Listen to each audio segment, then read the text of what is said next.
தாத்தா வேலை செஞ்சாரு, கொப்பேறு மரத்தினால செஞ்சத பாரு. நோவா தாத்தா வேலை செஞ்சாரு, கொப்பேறு மரத்தினால செஞ்சத பாரு. 300 முழம் நீளமும் 50 முழம் அகலமும் 30 முழம் உயரமான பேழைய பாரு. 300 முழம் நீளமும் 50 முழம் அகலமும் 30 முழம் உயரமான பேழைய பாரு. நோவா தாத்தா வேலை செஞ்சாரு, கொப்பேறு மரத்தினால செஞ்சத பாரு.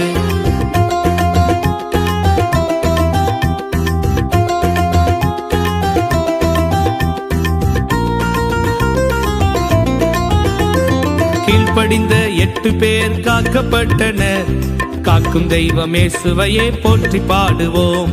கீழ்ப்படிந்த 8 பேர் காக்கப்பட்டனர், காக்கும் தெய்வம் இயேசுவையே போற்றி பாடுவோம். நோவா தாத்தா கப்பல் இது ரொம்ப பெரிய கப்பல், நோவா தாத்தா கப்பல் இது தேவன் சொன்ன கப்பல். சின்ன பெரிய மிருகம் பறவை யாவும் சென்ற கப்பல், சின்ன பெரிய மிருகம் பறவை யாவும் சென்ற கப்பல். நோவா தாத்தா கப்பல் இது ரொம்ப பெரிய கப்பல், நோவா தாத்தா கப்பல் இது தேவன் சொன்ன கப்பல்.